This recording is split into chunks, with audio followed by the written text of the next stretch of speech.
Asalaamu calaykum waraxmatullaahi wabarakaatu. Walaalayaal waan ii salaamay. Waa walaalkiina Moemony channelka Crypto Kutaajir. Ku soo dhawaada channelkan waa channelkiina walaalahayga ummadda Soomaalida luqadda Soomaalida ku hadasho Ingiriiska inta fahmayso.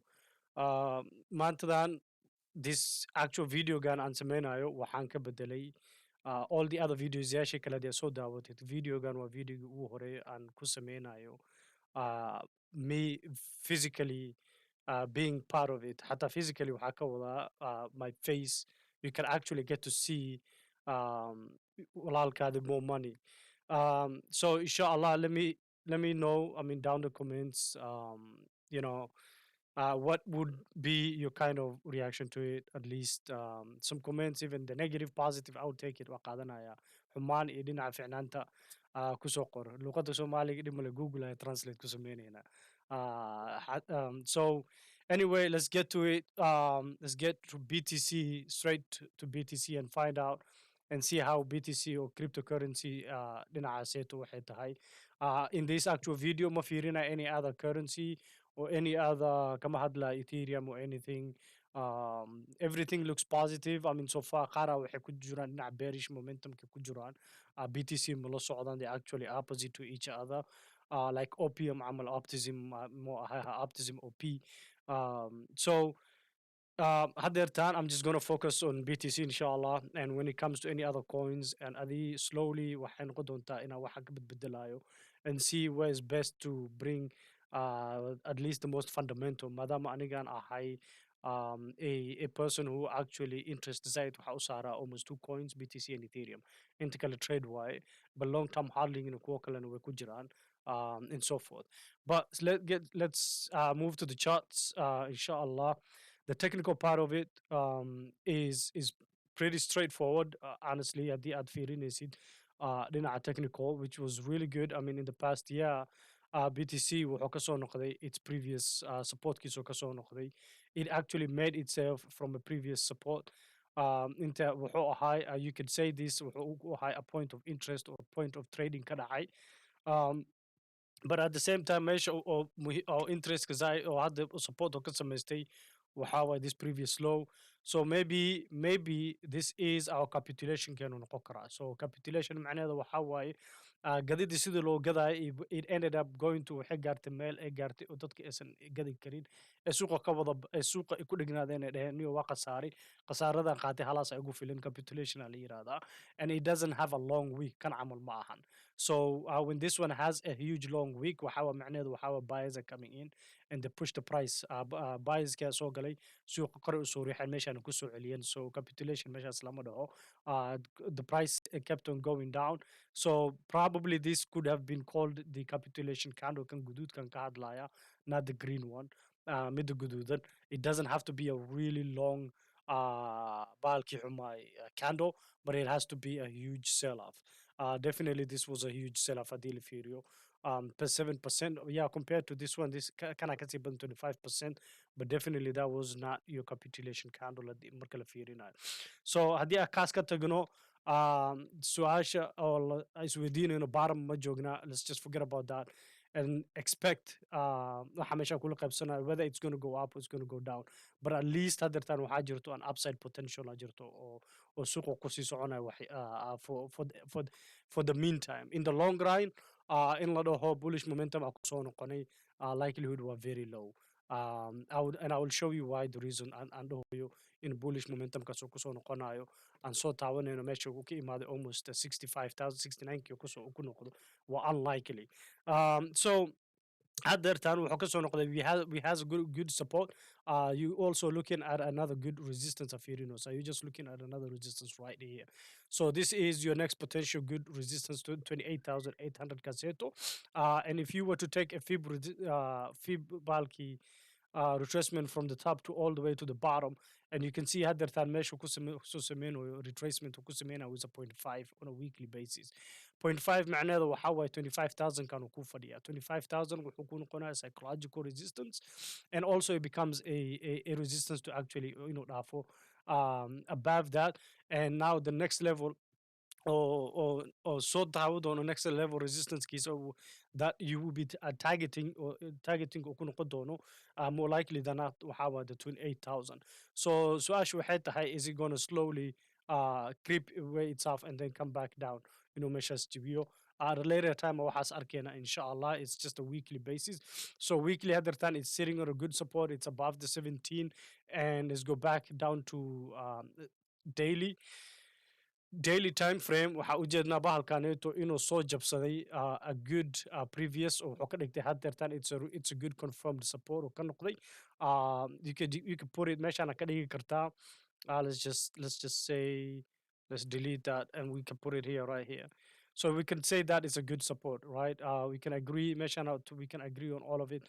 Meeshaneeto wuxuu ahay one time wuxuu ahay resistance, another time wuxuu ahay resistance, inter resistance why there was also another price reaction moment measures or its previous low before it actually low into some meaning. So this was a low, and now you have a low. Haddii inta gadaal u noqotid, yeah, you could also see meeshaneeto inuu ku ahay a resistance and wuxuu ku ahay a support one time. So taas haddii ka socono aan aadno, that is our daily confirmed above the price where had the measures ukufadi the green line. It doesn't have to be an exact price, but at least you can see line kasa waxa ujeda above that to 22,100 kaseto. It has confirmed your a good support. Another thing you can see, which is also like a good positive momentum right now, is a channel and it's slowly just making itself follow this kind of a trend pattern kind of so it's like a what you might call possibly not possibility, it might be a reversal pattern. Reversal pattern 100% mukurasani, but that might be a reversal pattern. But right now all I can say it's on a different channel. Channel ki hore kusoo jiri jiray or downward channel kaneto kasoo tagay. So now it's on at least on upward channel. The question is channel kaneto meeshaneeto gormo soo jibi doona alisweydiina, but at least right now we know wuxuu sameeyey wuxuu ku sameeyey a higher another higher uu sameeyey. So every time a BTC kept on going kor u sii aaday wuxuu ku sameeyey higher uu sameeyey. Meeshaneetana wuxuu ku ahay low. This was your low and now it made a little bit lower high. Intan wuxuu ku sameeyey a lower high. But hadda waxaa sugoonaa is for it to make at least a pullback for another opportunity or another trade. Definitely your goal target and you can also get your previous bulk humai on a daily. Let's just delete that and do this, delete this in the line. Okay, inta line.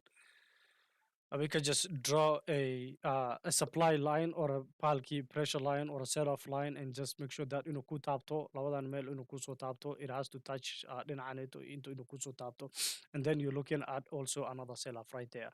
So you have at least two confirmation by adigoo fiirinaysid dhinaca technical ka fiirinaysid by just looking at your chart. Those are your sell places at least price targets markuu kugu imaado from your buy. Right now on a daily ways, daily gaadu wuu ku fiican yahay. It's looking a bullish and golfing into ku noqday. You can see bahalkanet cagaarka the red one ayuu cunay. We have at least a bullish and golfing pattern meeshaasaytu ku jirto. Another thing that you are looking also, or that it's showing you a bullish momentum case hadirtan the bullish momentum is in the market a little bit, or kusjuro is try to also see your sell off. Balkaneto, he kept on selling and he tried to sell off and kept trying to retest the previous low Kaneto, but he did not. Intan waxa ujeda what you call something, I believe kan waxa la dhahaa morning star, not evening star. Yeah, you call it a morning star ala dhahaa. So you have your morning star meeshaneto, meaning balka has a really small candle in between, more like a doji, and then waxa qabta intan waxa wa bearish candle, and you have a bullish candle mid ka cagaaran. Hadii la isku wada daro wuxuu ku noqonayaa morning star, which actually means it's a positive. Wuxuu ku noqonayaa it's a bullish momentum uu ku noqonaa dhinaca bullishka ayaa loo fiiriyaa. So if that price kaneto you were to see meeshan inuu ku imaaday, definitely meeshaneto waxay noqon lahayd a good buy, and you have your support level meeshaneto as a stop sign. stop loss or whatever. But we are not talking about stop loss and so forth, but we're just talking in general. Akadluna, you the potential or measure had also the measure and expectation and the things to look for. So on a weekly basis, at least this is now coming down to your daily. You can see your daily also zero point 0.5 for Okufidia, also 25,000 Casio, 25,100, 25,200 each. waxay tahay a good resistance oo meeshaasayto hadeertaan uu ku fadhiyo. It also brings you close to the top of the channel. Haddii rabti channel kaneeto waa soo dhaweyn kartaa. You can move your channel. It's dependent on adiga saa jecesha channel kana ku samaysid. But however, there's something that is starting to develop right now oo ishina ku haysid. You waiting for for a retracement wax yaris. And that retracement or aniga or retracement risk kaneeto for it to at least to continue or retracement aan sugayo macnaheeda waxaa waaye the bulls have to be in control and they have to at least hold this price when it comes back. Definitely a 0.618 Caneto, 20,500. And another price I believe is 21,400. Those are two prices. Those are two definitely prices or ish in Ohio. That 21,000, 20,500, it brings you back to this kind of a line of a support line. 22,000 and it will also be a little bit above high low so that confirms your continuation pattern kadi it becomes a what you will call a confirmation for a bullish momentum dhinaca upward trend ka channelka ku socdo. Then you know balkaneto, yeah, you have at least some slight confidence, uu ku socon doono oo soo taawo doono this channel line or this at least dhinacii horizontal support and resistance kaseto, or hal mar oo support oo ka dhigto meeshan or it's definitely going to become a resistance because inta haddii fiirisid this was a really strong resistance. Definitely meeshan waxaa sugaysa another really strong resistance oo price ka soo celinayo. However, on your daily hadertan haddii channel kaneeto aan ka bixino, let's just everything aan dhahno delete, remove drawings haddii aan sameyno. One specific candle isha ku haya, and this candle is no any other candle than this one. This one is your dragonfly or reversal. Inverted hammer dhihi karta, inverted dragonfly dhihi karta. That is a bearish candle. This is a bearish candle. It definitely shows you a bearish because also macnaheeda waxaa waaye that the price bullish ka meeshaanayto there were bullish momentum ku jiray suuqa si fiican u riixmay. It went as high as 24,940. labaatan iyo shanta kun waxaa ka dhimnayd also couple of few hundred dollars for $60 aan ka dhimnay. So it went very high. Asagoo suuqa saas u kacay ayaa la soo celiyey. The bears came in and they pushed the price back down again, and the bulls waxay isku dayeen inay kusoo noqdaan dagaal xoogana ka dhaca meeshaasayto, and it was actually stopped. So that tells you meeshaanayto beariska ayaa xoogeysana. They have strength and way kusoo noqdeen suuqa, and you got to be really careful when you want to make another buy. Is leedahay meeshaanayto waxaan ka raadinayaa buy to push the price higher. Meeshaasayto waa meelaha lagu gado waa resistance. You sell it when you short it from meeshaasayto. Another thing also you got to see is we have possibility. It could be you can look at it as a double top. Double top way noqon tahay. So definitely right now you're waiting for the bulls in a qatan profit called a qatan profit taking to happen.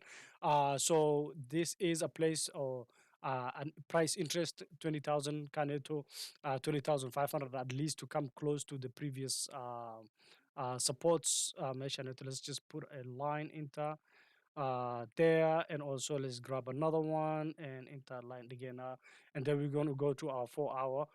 Look at our 4 hour waxaa ka dhacay 4 hours ka. But right now as a daily waxaa soo aragnay some bearish momentum inuu suuqa kusoo noqonayo. Let's go back down to our 4 hours. Our 4 hours, what do we see in our 4 hours? Well, our 4 hours is the same. It's almost the same thing. waxaa ka arkaysid on a daily, but more like a different stretched price action ka dhacaya meesha. There's a lot of price action in your 4 hourly. You can see a lot of impulsive movements. You can see a lot of pumps and dumps, percentage increment, decremental, or percentage kor u kacayo, hoos u soo dhacayo, dagaal badan ka dhacayo. You can see it on your 4 hourly, or even on hourly aa ka heli karta, 15 minutes waa ka heli karta, and so forth. Waqtigayaasha yar yar. But on a daily wuu soo yaraanaya, it accumulates, isku soo darmaya.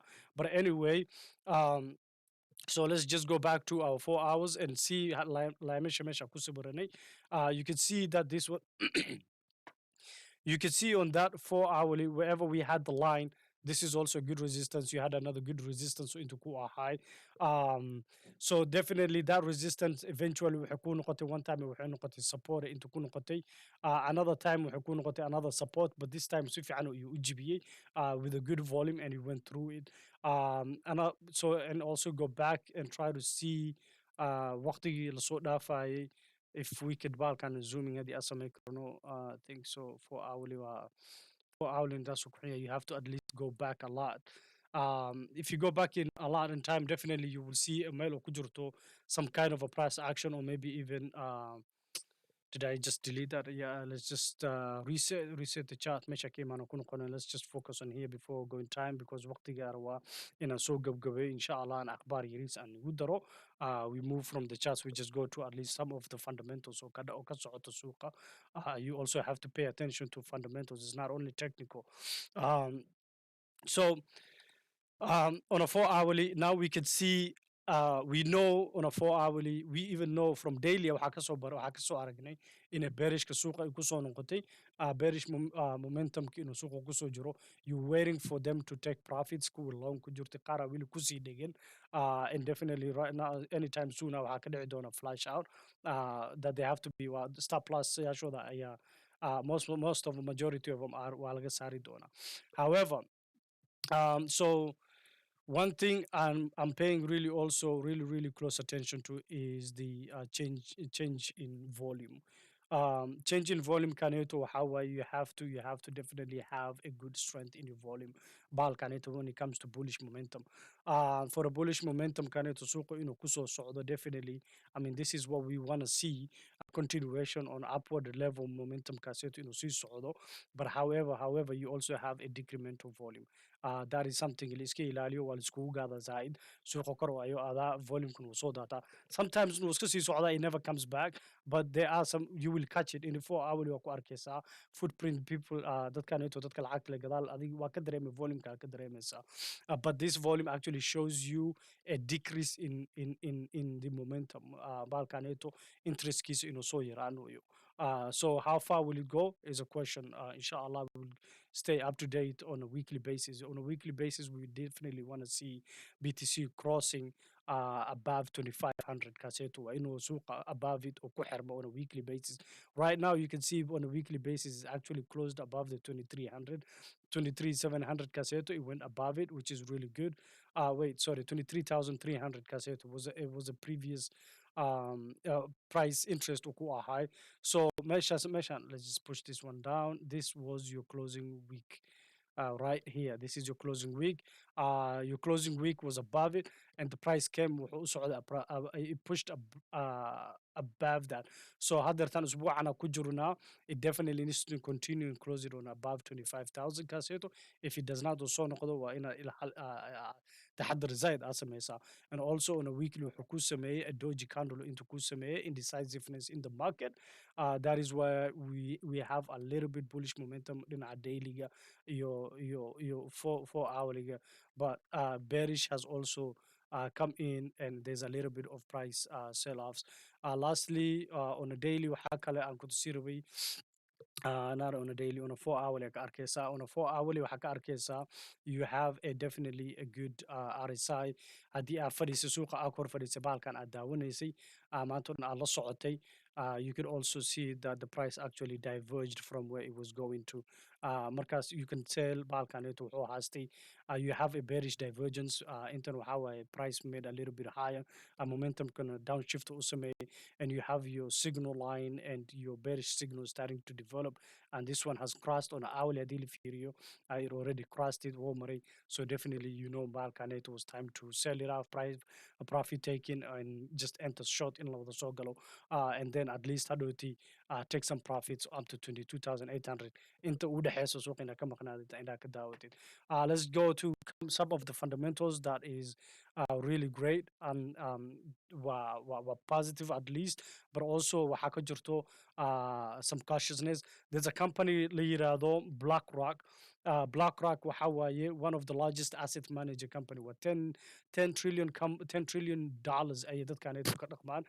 This company has become interested wuxuu damac oo soo qaaday oo soo jeclaystay inuu bahalka blockchain-ka soo galo, especially with the BTN, Bitcoin kaaseeto waxay sameyn rabaan wax la yiraahdo, they want to at least waxay u keeneen dhinaca bangiyaasha waaweyn, institutional banks ay usoo sharaxooyaan contract mar hore soo samey jireen, but right now is at least markay soo sameeyeen formalizationka with dhinaci la yiraahdo Coinbase. So there's going to be wax la yiraahdo Coinbase Prime, and it's only waxay u noqon doontaa institutional banks, companyyaasha waaweyn, bangiyaasha dadka lacagta fara badan ayaa investment ahaan loo siinaya, but gacanta laga qabanaya. It's not like in iyaga soo gali doonaan waxay gadanayaan and they will sell it.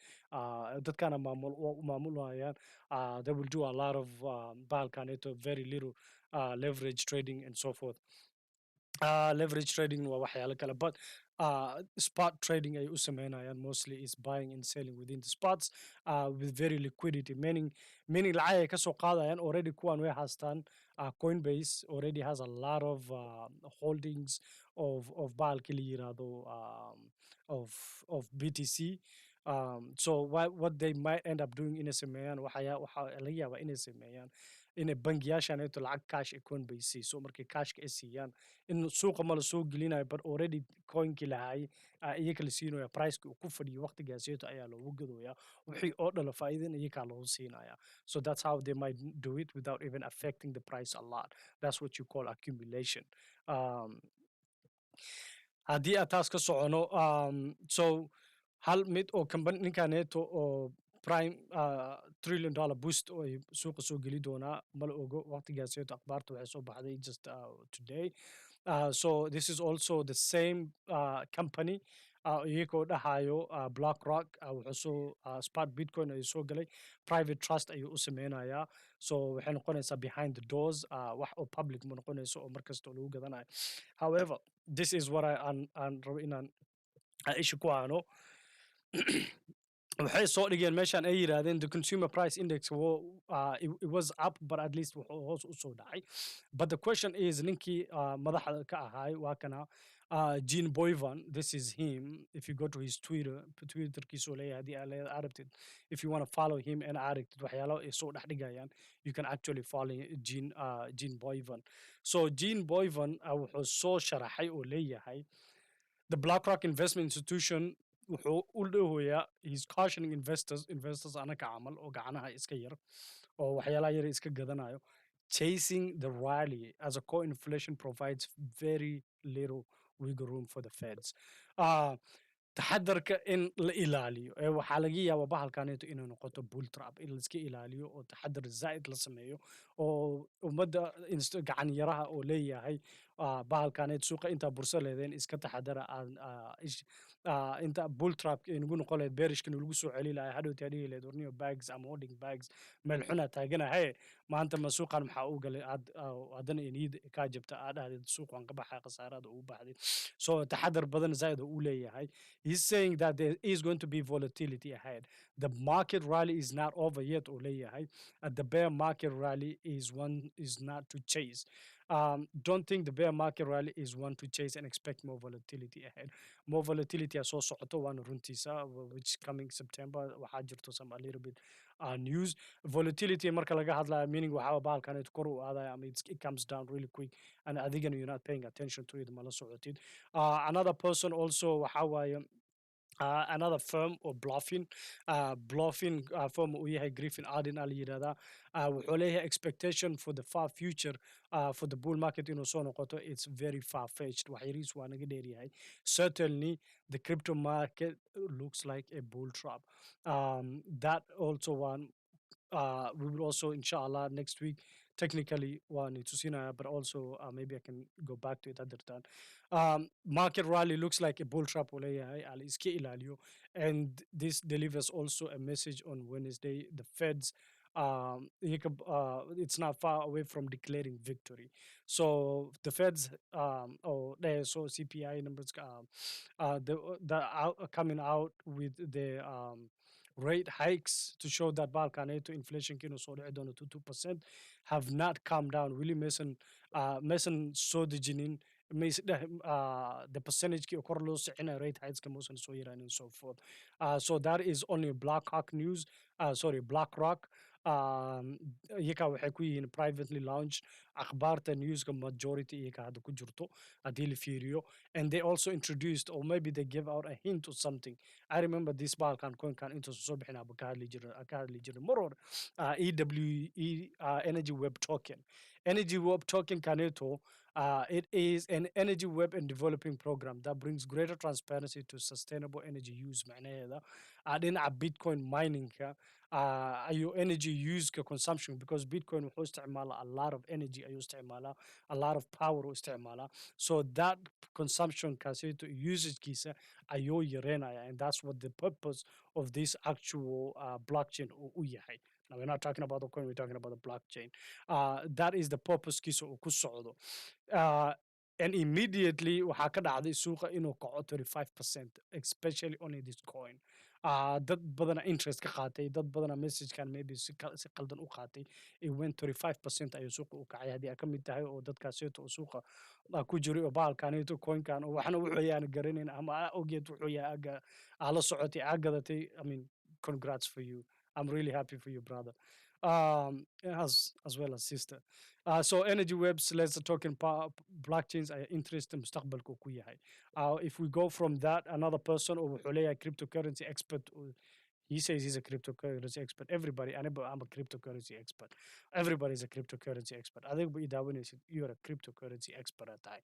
So shortly after the expert Ali Martinez, a price to watch is the 24,000. 25,000 cassette, I believe he mentioned somewhere 25,000 is the price to watch. Or he said it is the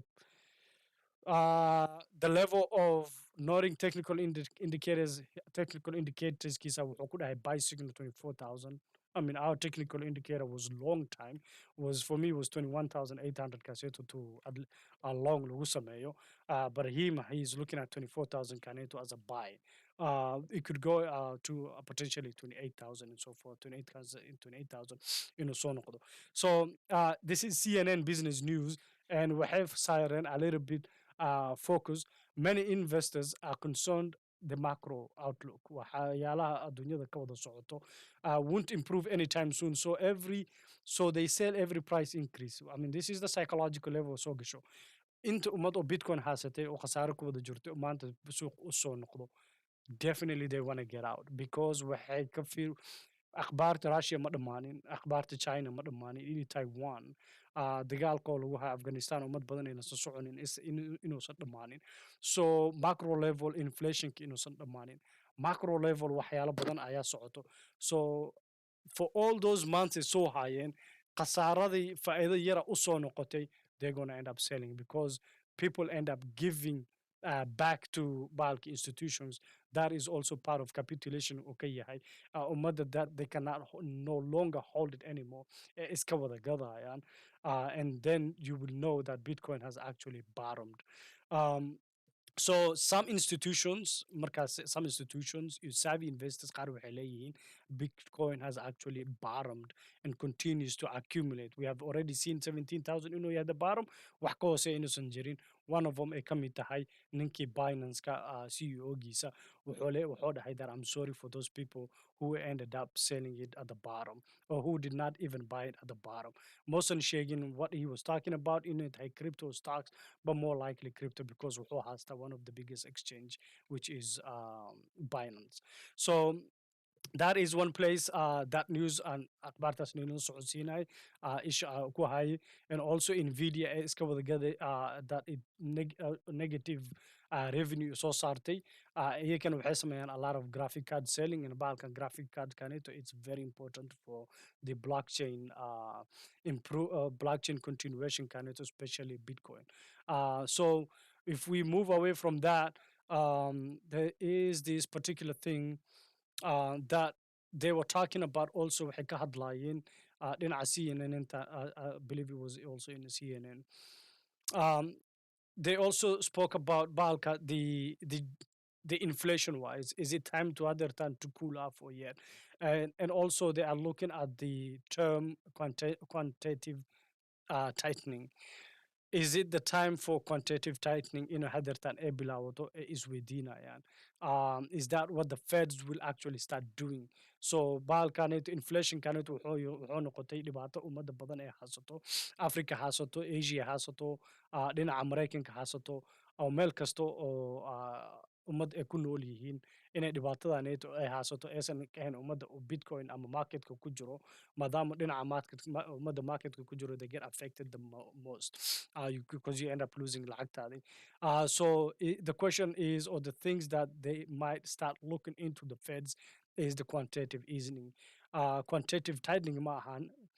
So quantitative tightening, quantitative easing is actually to ease up for the market to open up. So quantitative tightening a year one in the interest rate quantitative tightening معناته waxa waaye in suuqa tight I mean suuqa contrary to monetary policy tools applied by central banks to decrease the amount of liquidity or money supply in the economy. So suuqa lacagtii soo wada gali lahayd lagu wadi lahay in la yareeyo.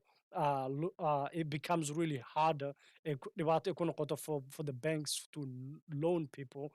So waxaa laga saaraya lacagta suuqa soo gashay wixii oo for example dhinaca Maraykanka waxaa ka socotay the pumping of waxaaneeto la yiraahdo stimulus paycheck. Stimulus badan in suuqa lasoo wadageliyo, so that stimulus pay lacagtaaseeto suuqa soo gashay in laga bixiyo, laga saaro. A quantitative tightening, I want to show you guys something really important. When did a quantitative tightening happen? The last time a quantitative tightening or dhacay, when was it? When was the last time? Check this out, 2019. 2019 was the time quantitative tightening happened. 2019 haddii aad ku jirto suuqaaneeto, you will know what happened. So let's just click on this quantitative tightening. Just go back and say, where is that Wikipedia? Wikipedia gives a quantitative tightening is a theory. It also shows you another year, I believe, 2008, 2008, 2018, and 2022. So is this the time we will see quantitative tightening hadertan suuqa soo galaya? And if it does, there's a lot of shakiness. Lastly, waxaa rabaa inaan ugu soo gabgabeeyo insha Allah dhinacii UNICEF or whatever UNCTAD.